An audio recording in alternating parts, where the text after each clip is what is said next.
So check this out. God said that he will punish the Egyptians with plagues if they don't stop killing Hebrew babies, newborns. The Pharaoh was killing newborns, and that's why Moses was put into a basket by his mother, Jochebed. And Moses floated up the Nile River to the Pharaoh's daughter. The Pharaoh's daughter found Moses and raised him. So now Moses became the new prince of Egypt because he was adopted by the Pharaoh. So the same Pharaoh that's trying to kill Hebrew babies raised a Hebrew baby, Moses. When Moses split the Red Sea and went to the desert with the Israelites, some of the Israelites were saying, Moses, you brought us out here to die. Why would we keep following you?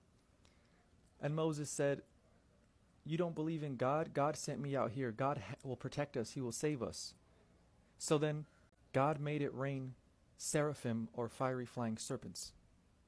So these people were bitten by the snake and they would have died, but God told Moses to tell the Israelites, for those of you who've been bitten by the poisonous snake, all you have to do is stare at this staff that has a bronze serpent on it. If you stare at the serpent on this bronze staff, you will live.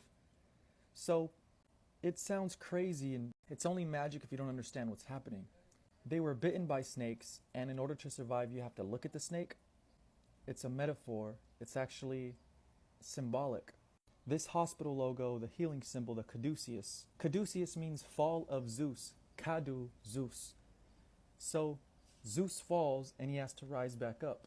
So the serpent is on the top of the staff, and when they look at the serpent, it's symbolic for raising those serpents, the coiled energy at the bottom of your root chakra, at the bottom of your spine. Raise those serpents up to your eye level, your third eye. So when those snakes climb up that rod, they grow their wings. They become dragons. The people who listened survived and were healed. And it's also symbolic again because the snake that can kill you can also heal you. So the snakes bit them, and if you stare at the snake, you will live. That's Dote and Antidote, Christ and Antichrist. Thank you, Ammon Hillman. God now makes it rain manna from heaven. Manna is the holy bread from the heavens.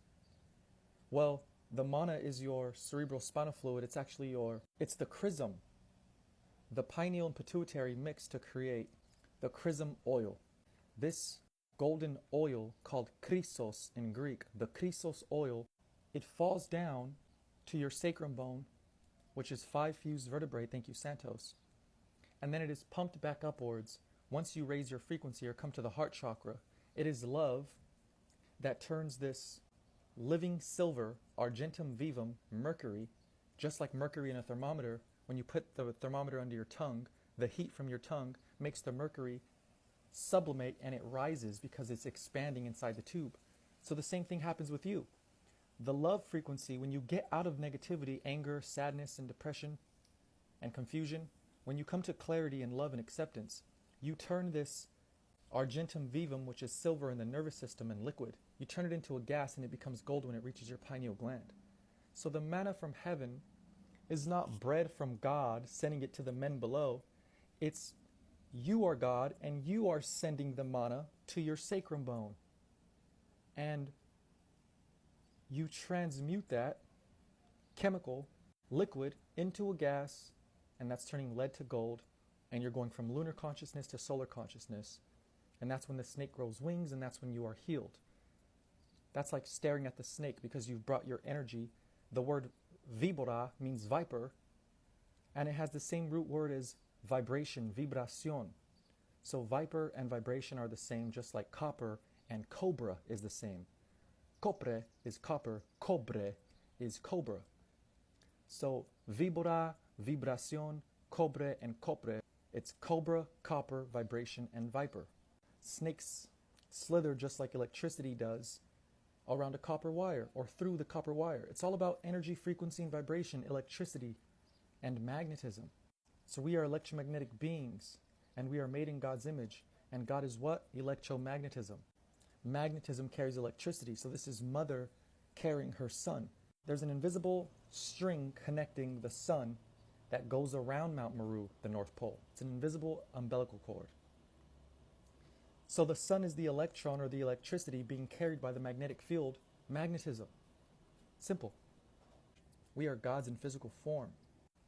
Jesus dies on a cross at 33 years old because your chrism oil from the base rises up your 33 vertebrae and crosses at the medulla oblongata. That's the crucifixion. Because you have two nerves, your pineal and pituitary, Ida and Pingala. They combine, they separate, and then they recombine.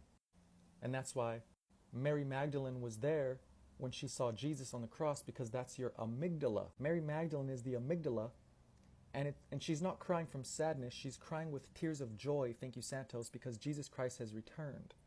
Jesus becomes one with his Father after he dies. That's because the oil returns back to where it came from. Christ means king, and to be a king you must be coordinated. That's why Jesus had thorns, because that represents the horns. Like Moses, after he came down from Mount Sinai after getting the 10 Commandments from God, it said his face was radiant. But the word radiant is kadan, and the word horn is keden. So he was radiant with horns. So Satan is powerful when he has horns. You are powerful when you have horns. Satan is not powerful when his horns are taken down, when he's incomplete. You, when you do the inner work and the outer work, you have to be kind and loving to your peers, because that shows that you've done the inner work. You're forgiving, loving, and accepting. That love and acceptance will create the mechanical pressure that you need to activate dormant DNA to become godlike, to get your horns, to get your crown, to become kingly. Hermes Trismegistus was a great king, philosopher, and priest, 3 times greatest. So unlock your full potential, save the jism, and raise the chrism. Learn more in my book, The Holy Trinity Bundle, link in my bio. Breaking down more myths in my new book, Demystified Mysteries, Oracles and Oils.